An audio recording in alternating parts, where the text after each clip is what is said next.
Hello दोस्तों, स्वागत है फिर से एक बार राहुल जीएस क्लासेस में सभी का। तो दोस्तों आज के इस टॉपिक में हम लोग क्या देखेंगे, भारत में सिंचाई के प्रमुख साधन।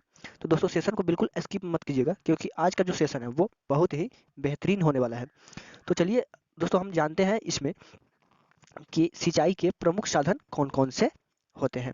तो उससे पहले दोस्तों अगर चैनल पे नए हैं तो चैनल को सब्सक्राइब कर लीजिएगा और बेल आइकन को ऑल पे सेट कर लीजिएगा ताकि जब भी कोई हमारी न्यू वीडियो अपलोड हो तो सबसे पहले आपको नोटिफिकेशन मिले। तो चलिए स्टार्ट करते हैं बिना देरी के आज के इस सेशन को।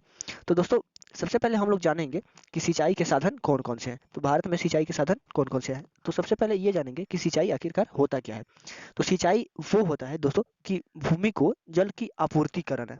यानी जो हम खेतों में जैसे कि फसलों लगाते हैं, फसल वगैरह लगाते हैं तो उसको ही जल की आपूर्ति कराना ही सिंचाई कहलाता है। अब बात करते हैं दोस्तों हमारे देश में कौन-कौन से सिंचाई के साधन हैं। तो सबसे पहले साधन है दोस्तों ये है कुआँ एवं नलकूप। तो सबसे जो ज़्यादा परसेंट में सिंचाई होती है अपने देश में दोस्तों वो 55.9% यानी 56% के तकरीबन में होती है कुआँ एवं नलकूप से। और दूसरे नंबर पे स्थान आता है दोस्तों, दूसरे नंबर पे आता है आपको नहर। तो नहर से कितने परसेंट की सिंचाई होती है आइए ये जानते हैं। तो नहर से जो सिंचाई होती है वो होती है हमारे देश में टोटल 31.4%। ठीक है। अब हम बात करते हैं तालाब से सिंचाई की।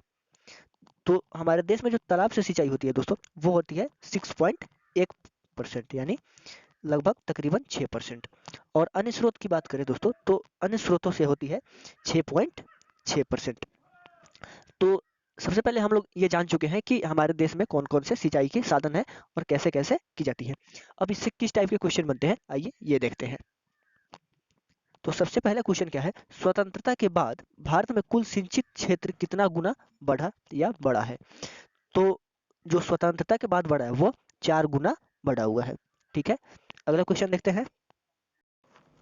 भारत में वर्तमान समय में कितनी लाख हेक्टेयर भूमि सिंचित है?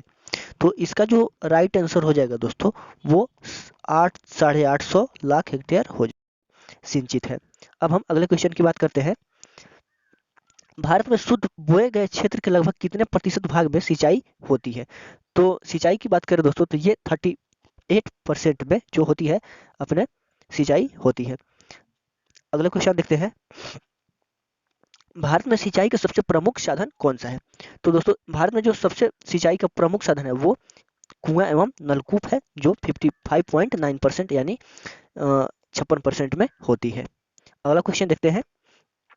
देश के कुल सिंचित क्षेत्र में नहरों की भागीदारी कितनी है? तो देश के जो कुल सिंचित क्षेत्र हैं उसमें जो नहरों की जो भागीदारी है वो 31.1% है। अगला क्वेश्चन देखते हैं। देश के कुल सिंचित क्षेत्र में कुओं और नलकूपों की भागीदारी है। तो जो कुओं और नलकूपों की जो भागीदारी है वो कितनी है? 56% है। ठीक है। अगला क्वेश्चन देखते हैं। देश के कुल सिंचित क्षेत्र में तालाब सिंचाई की भागीदारी कितनी है?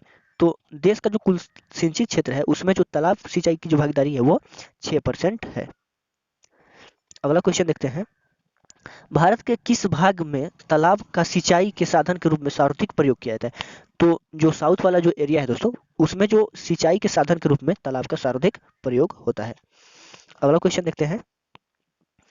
निम्नलिखित में से किस राज्य का सर्वाधिक कृषि क्षेत्र तालाबों द्वारा सिंचित किया जाता है? तो ये कौन सा राज्य है दोस्तों? तो ये हो जाएगा आपको तमिलनाडु। तमिलनाडु जो है वो सर्वाधिक कृषि क्षेत्र तालाबों द्वारा सिंचित किया जाता है। अगला क्वेश्चन देखते हैं।